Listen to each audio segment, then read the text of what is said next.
Extract, black seed oil and pro vitamin B5। ये onion shampoo है और साथ ही ममाअर्थ का अनियन शैम्पू है with onion and plant keratin. और ये कहता है कि it's for hair fall control. मैंने दोनों ही शैम्पूज को ट्राई किया है and after trying for 1 month, 1 month try करने के बाद मैं ट्रू रिव्यू देने वाली हूँ कि कैसे काम करता है, फिर आफ्टर इफेक्ट क्या है, किस तरह से बाल दिखते हैं, लगते हैं। अगर मैं इसकी बात करूँ तो देखो, कोई भी शैम्पूज जो होते हैं सब हर डिफरेंट सबके जो बाल होते हैं सबके अलग होते हैं। तो हर एक शैम्पू इसका इफेक्ट जो होता है डिफरेंट होता है सब पे। आपके बाल डिफरेंट है इसलिए आपके ऊपर ये इसका जो इफेक्ट है वो डिफरेंट होगा। बट यहाँ पे इसमें लिखा है कि it is for hair fall control. तो मुझे लगता है कि हाँ, ये कुछ हद तक बहुत लोगों के हेयर फॉल कंट्रोल में मदद की है इसने। बट अगर बात करें आफ्टर इफेक्ट की तो इसका जो टेक्सचर है धोने के बाद बाल ऐसे थोड़े से स्टिकी से लगते हैं। ऐसा लगता है कि बाल क्लीन नहीं हुए, साफ नहीं हुए। तो कभी कभी मुझे ऐसा फील होता है कभी कभी कि ये मेरे से बाल साफ नहीं हुए, क्लीन नहीं हुए। तो ऐसा कभी कभी इसके साथ फील होता है। दो इसमें ये paraben free and SLS free है, dermatologically tested and for all hair type के लिए है। तो यूज करने के बाद मुझे ये जो शैम्पू है ओके टाइप लगा। मतलब मेरे बालों पे इतना अच्छा काम नहीं किया जैसा मैंने सोचा था, क्योंकि अनियन वैसे ही इतना बेनिफिशियल होता है हेयर के लिए। तो मुझे लगता है कि कुछ हेयर प्रॉब्लम्स है जो ये सॉल्व कर सकता है। बट अगर हम आफ्टर इफेक्ट की बात करें, बाल धोने के बाद कैसा फील होता है, तो ऐसा नहीं है कि बाल को स्मूथ, शाइनी एंड सिल्की कर देता है, मुझे वैसा फील नहीं हुआ।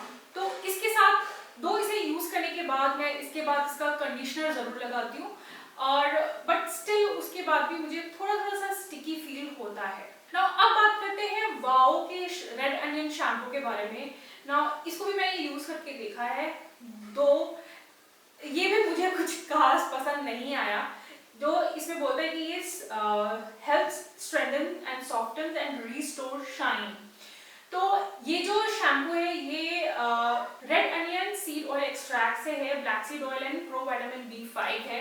तो इसमें ऐसा कुछ बोला नहीं कि ये हेयर फॉल कंट्रोल करता है या कुछ करता है।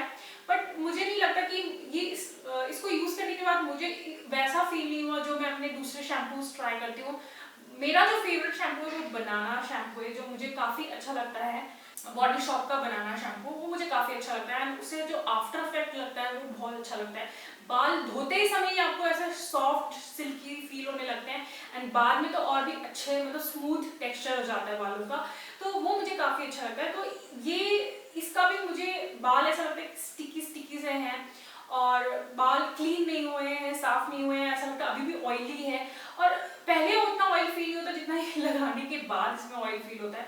तो मैं दोनों ही शैम्पू मुझे इतना सूट नहीं किए। लेकिन ऐसा नहीं है कि ये शैम्पू अगर मुझे सूट नहीं करा तो आपको सूट नहीं करेगा, या किसी और को सूट नहीं करेगा, या आपके हेयर पे अलग काम करेगा, क्योंकि सबके बाल जो होते हैं वो डिफरेंट होते हैं। तो हर एक जो शैम्पू होता है हर एक हेयर पे अलग तरह से काम करता है।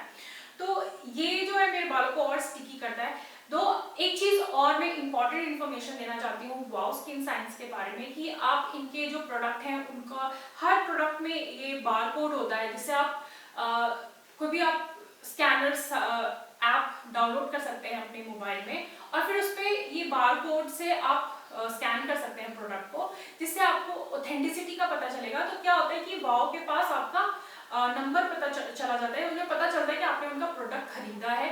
तो वो टाइम टू टाइम आपको कॉल करके पूछते रहेंगे, रिव्यूज पूछते रहेंगे कि आपको कैसा लगा शैम्पू, आप किस तरह से अच्छे से इसे यूज कर सकते हैं।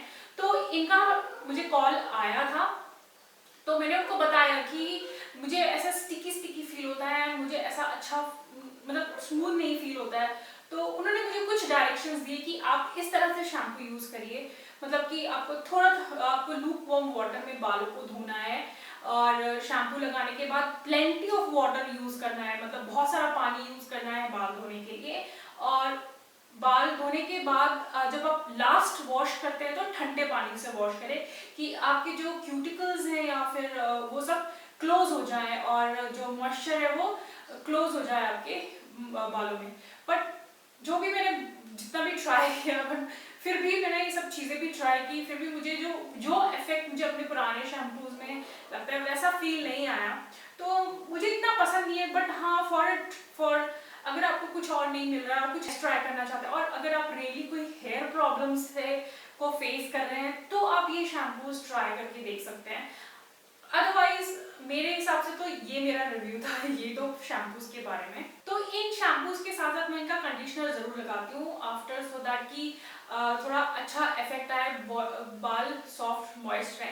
बट हाँ, अगर आपके बाल रियली फ्रिजी हैं और रफ हैं तो ये इससे बालों में मॉइस्चर जरूर रहेगा और आपके बाल ज्यादा फ्रिजी और ऐसे बाउंसी बाउंसी नहीं रहेंगे। बहुत लोगों को ऐसे बाउंसी हेयर पसंद नहीं है, बट आई थिंक ये जो शैम्पू है वो काम जरूर कर देगा।